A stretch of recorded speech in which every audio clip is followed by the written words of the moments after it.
But before we go any further, I want you to appreciate something. There are people that are going to be in your life and mine that you might be doing something good to. You did something good to them, and they do something terrible to you. And you're standing there and go, what? How? Why would you do this to me?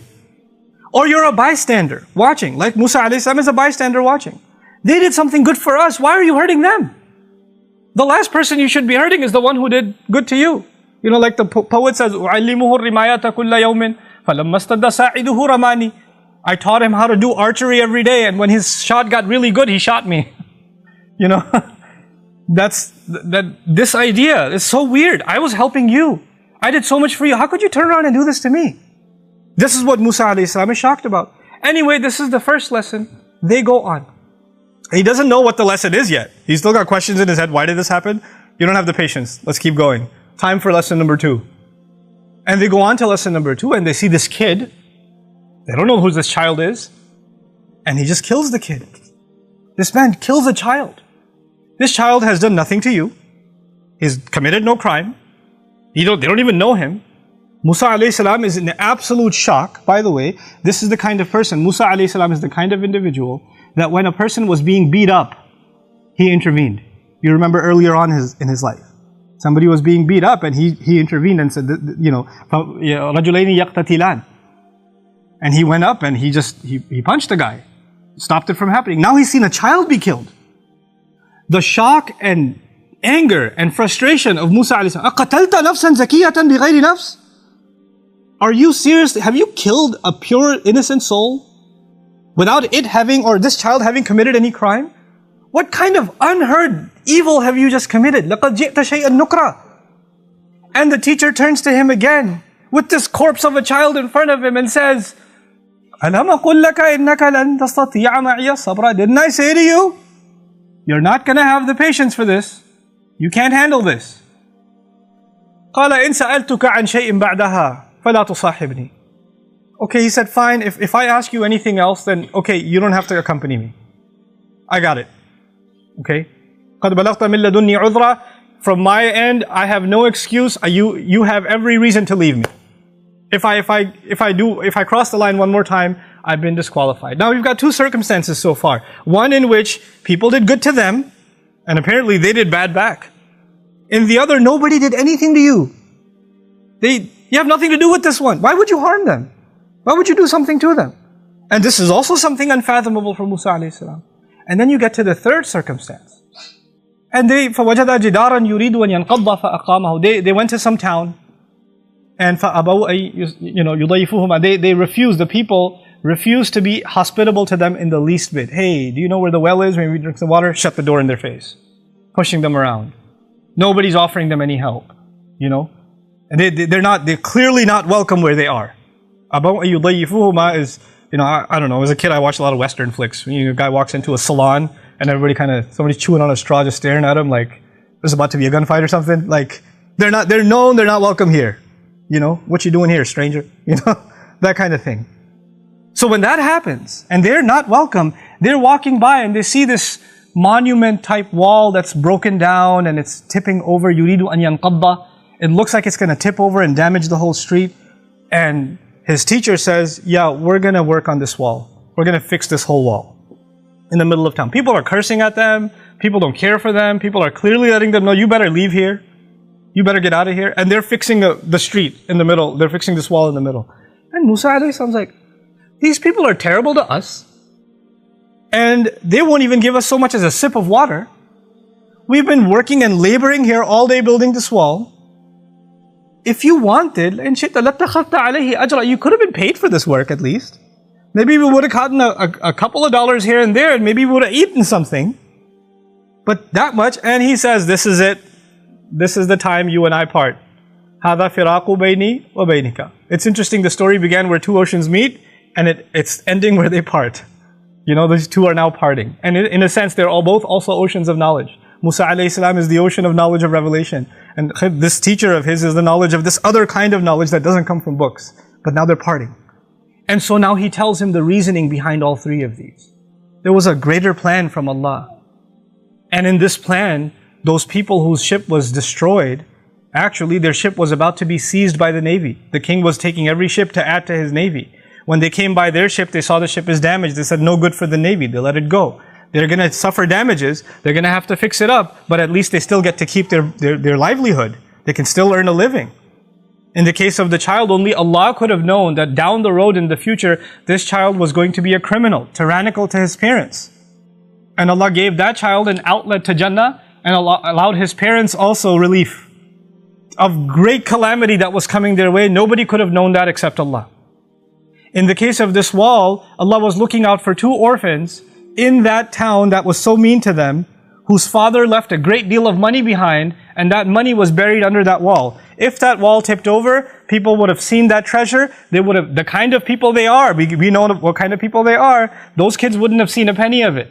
That would have been eaten up by somebody else. And Allah wanted that those kids grow up one day and are strong enough and to protect their assets, and then they dig up what is theirs. This was Allah's plan. But in all of this, none of this makes any logical sense. I mean, unless you know Allah's plan, you're not going to know the logic behind something terrible that happens. What I'm getting at is sometimes you're going to do good for people and you're not going to get compensated like that wall. Sometimes people are going to do terrible things to you. You haven't done anything to them. Sometimes you've done good for them and they only do horrible things to you or somebody else. You see these things around you. And when this happens, your patience is going to be tested. How can they get away with this? How can they do this to me? Why would they do this? I want to give you one more place in the Quran, which is also in a sense related to the people of Musa alayhi salam in Surah Al-Isra. Very interesting language.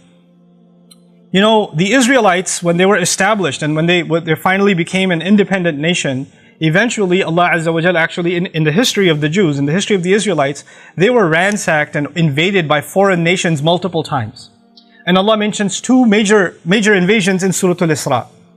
But the way He mentions it, understand that the Israelites, the Jewish community of the time, we consider them the Muslims of that time. You have to understand what that means. They were the Muslims of that time. That was the Ummah. And they lived in a town, and then non-Muslims came, non-believers came and invaded them. فَجَاسُوا خِلَالَ الدِّيَارِ. They broke into every home. You don't have to go further. When you describe soldiers breaking inside homes, then you know what happens next. That doesn't have to be spelled out. Everybody can know. Anybody who understands war knows. When militaries go into civilian towns, all unnamed kinds of atrocities take place. But that army that came in, you know what Allah called them? He says, بَعَثْنَا عَلَيْكُمْ عِبَادًا لَنَا أُولِي بَأْسٍ شَدِيدٍ. We appointed over you, meaning we sent to invade over you, servants of ours. The strangest phrase. Those people were disbelievers, enemies of Allah, pagans, attacking Muslims, and what did Allah call them? His servants. Sometimes people that do terrible, terrible things, they don't even know that they're serving a larger plan from Allah. They don't even know it. They don't even know that even in their rebellion against Allah, they are actually at Allah's service. They don't even know. The believers might not understand why this is happening to them. They don't see the future script. They don't have that curtain lifted from Allah, like in the case of the teacher of Musa, who said, look, this is going to test your patience because you don't know what's behind the scenes. All you see is what's happening in front of you. You don't know what's going on, in the background. This is alimul ghaybi wa shahada. Allah knows the unseen and the seen. We only get to see what's in front. And when we see what's in front, we go crazy. We lose patience. We say, how can they do this? How did Allah let this happen? You know that those parents who lost their child are not going to say, oh yeah, I guess he was going to get older and be a big pain. They're not going to say that. They're going to say, how did Allah let this happen? Why did my child have to die? And those same parents, if that child lived 20 years later, I wish you died when you were young. The kind of pain you've caused us. Those same parents will say those words. But Allah knew. They don't know. وَاللَّهُ يَعْلَمُ وَأَنْتُمْ لَا تَعْلَمُونَ. Allah knows and you don't know. Allah has knowledge and you don't have knowledge. This is the kind of lesson that Musa alayhi salam could not just have been told. He had to experience it. Why? Because you can read about patience. You can learn about it. You can listen to a khutbah about it. But if you're experiencing something, you're experiencing a kind of situation where you cannot understand why this is happening to you. Why is this happening to me? And then still know, لا تحسبوه شرا لكم بل هو خير لكم. Don't think this is a bad thing for you. There's good in this for you.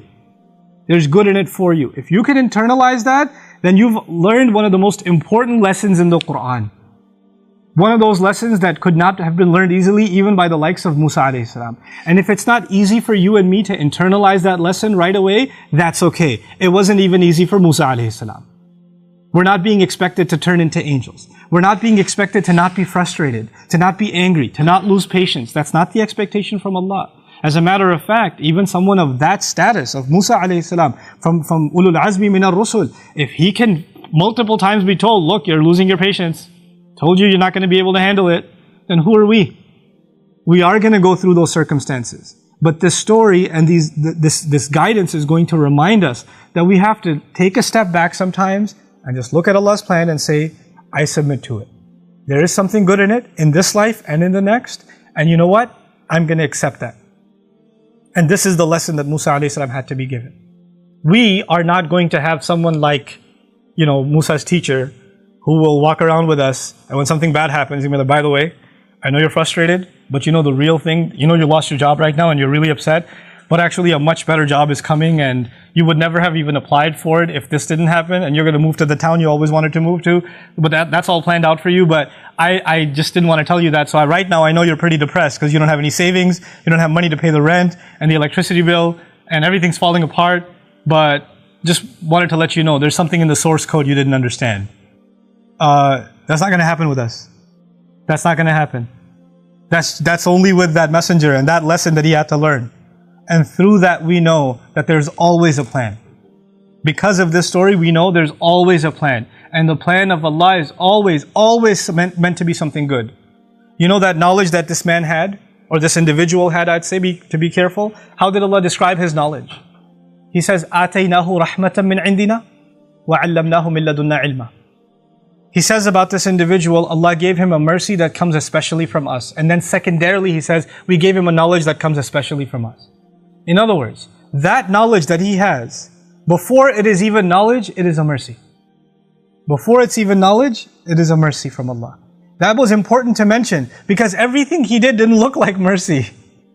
It didn't look like mercy. Not from the naked eye, not from the eyes of the seen, but from the eyes of the unseen, there's mercy in that too. May Allah Azza wa Jal give us eyes of Iman and really a heart that can withstand difficulty, withstand hardship, whatever hardship you're going through in your life, whatever circumstances that are weighing down on you. And may Allah Azza wa Jal give you the faith to know there's something good behind this that is on the horizon. You just have to hold on to your faith.